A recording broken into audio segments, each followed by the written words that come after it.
we have tried to use the moving parts of our internal combustion engine to explain 3D solid modeling, to explain relationships, to explain several other things, bodies, components, assemblies, and so on.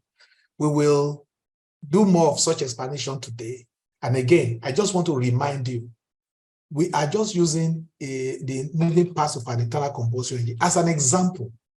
It is just to show us an example where there are relationships between bodies that have to be implemented. Otherwise, they will be passing through each other, and that's not what you want in your design. You want your design to represent reality as much as possible, including displacement, motions, and the relative motions that exist between the bodies and components that are showing up in your design.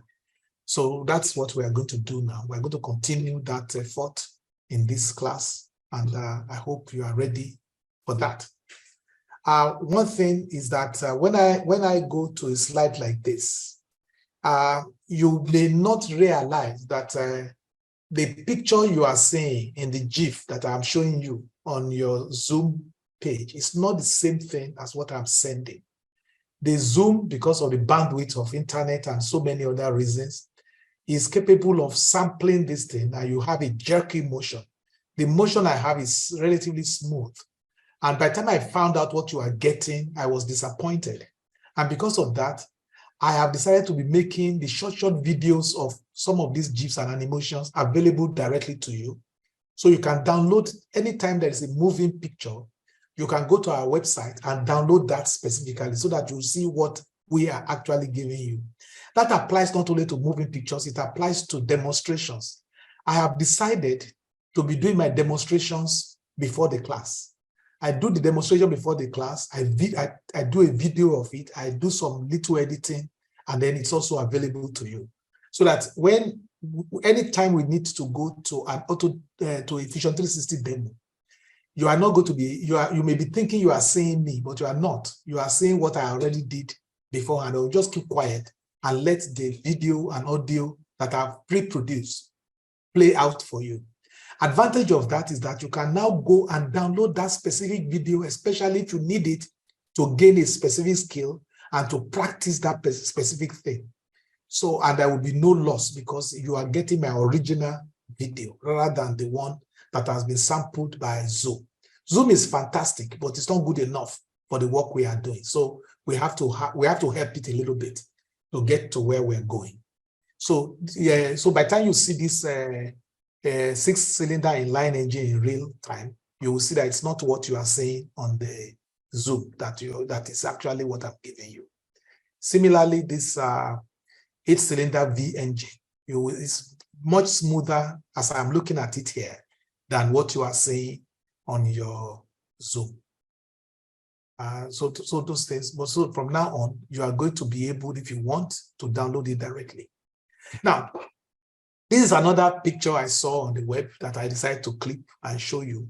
For those who do not really understand how a 4-cylinder engine works, if you don't know, there's nothing wrong with not knowing, but there's something wrong in not wanting to know. If you don't know, you can take a look at the picture I've downloaded, or you can go and Google the web yourself. There is enough information around available there that you can actually get a lot of information, and it's good for you. You are not an automotive engineer, but there is nothing stopping a system engineer from doing anything. So you can be a turbine engineer, you can be an aircraft engineer, you can be a software developer. Software development is raining right now, but it's not going to be for long with ChatGPT and so many other things that are going to automate some of those things. So those who are so rejoicing, they have big jobs now. They cannot smile for too long. So you just have to equip yourself with all the skills that are available so that you are versatile and you can move from one thing to the other if you need to. So don't belittle what we are doing here because you might need it at a particular point in time. And today's menu. Today we have 35 slides. Slides 1 to 5, we're already on slide 5 now. Slides 1 to 5 is just introductory that we are doing now. Slides 6 to 21 will, because we have created the piston, we have created the connecting rod in several ways. We have created a parametric one, we have created a GUI one. I asked you to create one with API. So we have a lot of information about how to make connecting rod and piston. Now, we are going to spend some time here creating the crank, but we are going to move fast. As soon as we create the crank, I have 4 videos, 4 short videos. I think they are all short, maybe 5 minutes, that are looking at different aspects of the creation, the sketching, the revolving, the extrusion, and things that make it up. So there are videos you can follow step by step. I'm holding your hand to do it. The reason why I'm doing that is that after you have done it once, you gain the skill, you can do your own. You can change the parameters, you can change the way I do my own. To show the way you demonstrate that you understand is by doing something of your own, that is your own doing. If you just repeated what I have just done, doesn't prove you understand anything. But I still continue to give you the full benefit of what I have done whenever I can, so that you can at least get the confidence that you can do these things on your own. So once you get that confidence, it is after you have gotten some skills and confidence that we can teach theory. We can only teach theory to people who have some basic skills. We cannot go to the motor park at Toyota and start teaching components, bodies, assemblies to whoever we met there. No, you have to move beyond that level. You have to have some basic skills first. It's after you have those basic skills that we will teach you theory. If you did the theory first, you'll just be cramming. And I know you are good at cramming. Cramming doesn't benefit you. You can make you pass your exam. It doesn't prepare you for the future at the university. It doesn't prepare you to be able to think your feet in practice. So it is the things you understand that are going to stay with you. So I want to see to it that you understand what we are trying to do here. You understand this, you can use the skills, but I want to more than that, to teach you the theory that is behind the skill. If you have the skill and you know the theory behind it, you are ready to struggle in the world of tomorrow, and you are going to succeed because you are well equipped. So slides 6 to 21, we will go through the creation of the crank, which becomes the crankshaft. And in that range, we have page 10, slide 10, 12, and 16, and 21. They are actually video clips in MP4. They are individually downloadable, and they are already waiting for you on our webpage. So you can go there and download those things in full, so that what you see on the Zoom may not be good enough. We have already sent that to the website, and I'm told they've already been uploaded on the website. So you can download for those pages so that the slides are not too heavy. You get the slides too, but the GIFs and the videos that are out there are not put with them so that they are not too heavy and become impossible for you to correctly download. Then from 20,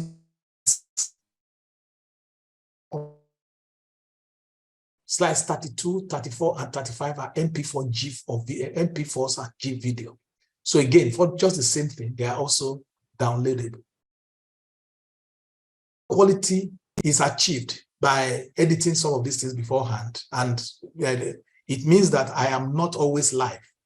I will be live to answer your questions. I will be responding to your chat room discussion.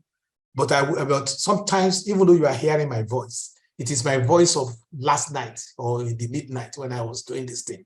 When you are busy snoring, I was busy editing to give you some of the things you are getting now. So it may be the voice of the midnight you are going to hear. And you may hear some of the birds that sing in the night and some other things. So there's superior quality, I think, because of prior editing. And we no longer have sampling and jerky animations because of Zoom in the ones that you can download.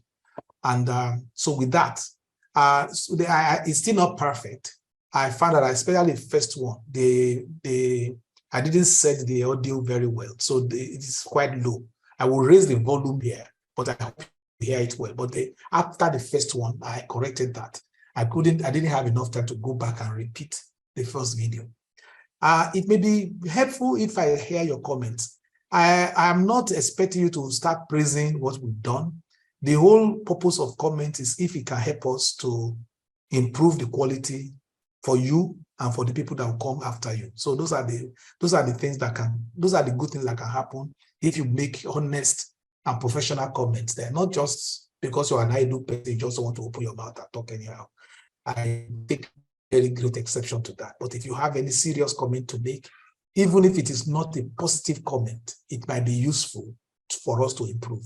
If it's a positive comment, it might also be useful for us to know what to further emphasize. So that is how we're going to go through the 35 videos of today. When I think you should be tired, I will pause for a small break and continue. And I hope we can cover up everything we have done, we have given, and we have here. Because it is not just those videos. There are some of them that have 5 minutes, 10 minutes videos that we will play. If we can't finish everything, we'll see how far we can go. Okay, so the single cylinder crankshaft is what we want to make. And this is how it will look.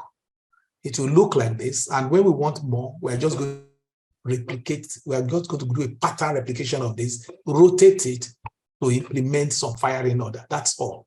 So no matter when you see a crankshaft, okay, where is the crankshaft now? When you see a crankshaft like this is 6-cylinder engine, it may not be obvious that it's just a replica, it's just a pattern replication of this. There's nothing there. This if somebody shows you this, you'll be thinking, wow, when am I going to do this? Nothing. There's nothing there at all. It's just the same thing as this single one. You put another one and you do a rotation. You do a rotation before you attach it. You put the next one, you do a rotation. And what governs your rotation are the angles that they must be rotated to implement a specific firing order. So just remember that this single crankshaft consists of 4 bodies. The piston's big pin. This is the piston's big pin. Sorry, I said the piston big pin is the one that sorry, it is not really the piston's big pin. This is the con rod. Sorry, let me just correct that. This is a connecting rod.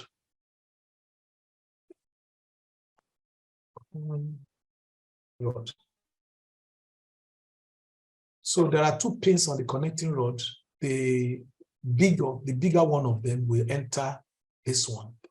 And then there are 2 side pieces. This one and this one are the 2 side pieces surrounding that piece. And then 1 crankshaft piece, this one, this side there. So the last could have been broken into 2 halves on each side for our design. It is convenient to take a whole crankshaft piece on one side. The repeating pattern is for each cylinder. So this is the repeating pattern. For one cylinder, you have this whole thing for one cylinder.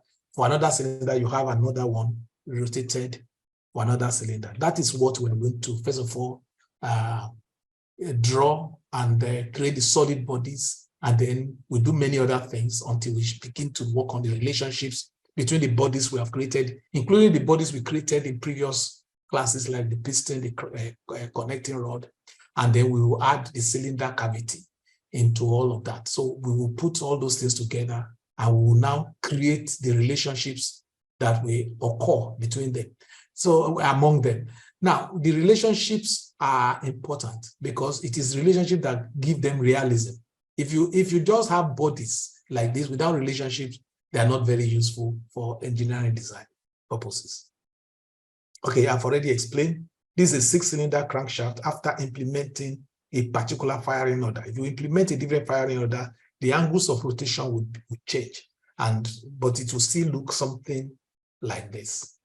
Now, in order to start today's drawing, we first of all go and define our parameters because we want it to be a parametric graphics. So because the advantage of parametric graphics is that when you come back here and you just change the parameter, you have a new drawing. And it is quite very, very powerful. And when you parameterize your drawing, you have to think ahead. You have to do some things before you start doing the drawing. You don't just sit down and start drawing. You think ahead and get your parameters ready. And then it is those parameters you use most of the time rather than direct dimension values. You do some arithmetic with those things. Now we do this first sketch. This is the sketch that leads to that sketch is what leads to this side. That's the sketch that leads to it.